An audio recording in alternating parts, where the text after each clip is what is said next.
వినుకొండలో రీసెంట్‌గా జరిగినటువంటి దారుణం నిజంగా వీడియోలు చూడాలంటే గూడా నాకొక రకమైన భయమేసింది. ఏంటి ఎందుకింత హేట్రెడ్ జనాల్లో, ఇంత విధ్వంసంగా, ఇంత ద్వేషాలను పెంచుకొని ఎందుకు బతుకుతున్నారు జనాలు అర్థం కావట్లేదు. మీకు జగన్మోహన్ రెడ్డి పాలన టైంలో పంచాయతీ ఎన్నికలప్పుడు గూడా ఇట్లాంటి సంఘటనలు కొన్ని జరిగాయి.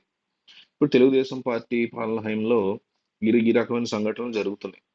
అంటే అధికారంలో ఎవరున్నా సరే, జగన్ ఉన్నా, చంద్రబాబు, పవన్ కళ్యాణ్ ఉన్నా ఎవరున్నారన్నది పక్కన పెడితే ప్రజల మధ్య విద్వేషాలు ఒక రకమైన ఒకళ్ళతో ఒకళ్ళకి పార్టీల పరంగానండి, పర్సనల్ గ్రడ్జెస్ లో కూడా ఈ విద్వేషాలు పెరగటంలో థింగ్స్ నార్మలైజ్ అయిపోవడం చాలా దారుణం అయిపోతుంది.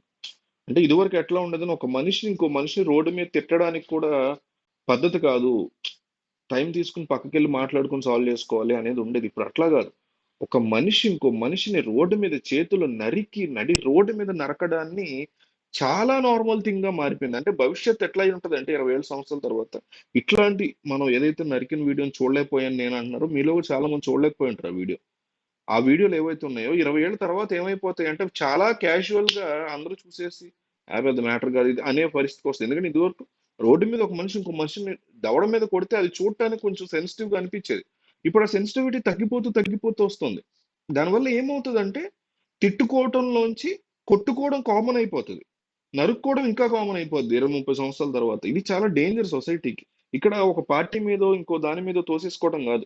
జగన్ హయాంలో జరగగానే టీడీపీ వాళ్ళందరూ జగన్ మీద తోసేసి, లేకపోతే టీడీపీ హయాంలో జరగగానే జగన్ పార్టీ వాళ్ళందరూ టీడీపీ మీద తోసేసి ఇది పద్ధతి కాదు. విద్వేషాలు ఎందుకు రేగుతున్నాయి? అసలు దీని రూట్ కాజ్ ఏంటి? ఎక్కడి నుంచి జరుగుతుంది అనేది ఖచ్చితంగా అందరూ ఆలోచించి తెలుసుకోవాల్సినటువంటి అంశం. పల్నాడు ఎస్పీ మాట్లాడుతూ ఇది వ్యక్తిగత కక్షలతో జరిగిందనేసి చెప్తున్నారాయన. అంటే అధికారంలో ఎవరుంటే వాళ్ళ మీదకి రాకుండా చేసేయడంలో పోలీసులు కూడా ఒక పాత్ర పోషిస్తున్నారు. అందులో క్వెషన్ లేదు. జగన్ అధికారంలో ఉన్నప్పుడు ఇదే జరిగింది. ఇప్పుడు ఇదే జరుగుతుంది. అట్లాగని ఈయన చెప్పిన తప్పని నేను అనట్ల. ఎగ్జాంపుల్ చెప్తున్నా. అనుమానం ఉంటుంది కదా! గతం జగన్ ప్రభుత్వంలో అలాంటివి జరిగినప్పుడు ఎస్పీలు గాని, అప్పట్లో పోలీసులు గాని ఇట్లాగే కవర్ చేసినప్పుడు 14-19 చంద్రబాబు హయాంలో కూడా ఎస్పీలు, పోలీసులు ఇట్లా కవర్ చేసిన సందర్భాలు ఉన్నప్పుడు, ఇప్పుడు ఈయన చెప్పిన దాని మీద అనుమానం ఉంటుంది కదా అంటున్నా. 144 సెక్షన్ విధించారు కరెక్టే మంచిదే. కానీ ఇవి జరగకుండా మనం ఏం చర్యలు తీసుకోగలము అనే దాని మీద కాన్సన్ట్రేషన్ చేయట్లా ఒకటి. ఇట్లాంటివి జరగకుండా. రెండోది ఏంటంటే వీటి రూట్ కాజ్ ఏంటి? ప్రజల మధ్య ఇప్పుడు గొడవ ఉంది. వాళ్ళిద్దరి మధ్య పార్టీల పరంగానో, పర్సనల్ గాను, వ్యక్తిగతంగానో, ఆడపిల్లలకు సంబంధించో, డ్రగ్స్ సంబంధించో, డబ్బులు సంబంధించో, ల్యాండ్ సంబంధించి ఇవే కదా ఉంటాయి గొడవలు మనందరి మధ్య. ఉన్నాయనుకోండి. దాన్ని డీల్ చేసుకునే విధానాన్ని ప్రజలకి, పిల్లలకి, యువతకి, జనరేషన్స్‌కి రానున్న జనరేషన్స్‌కి మనం నేర్పించట్లా, చూపించట్లా.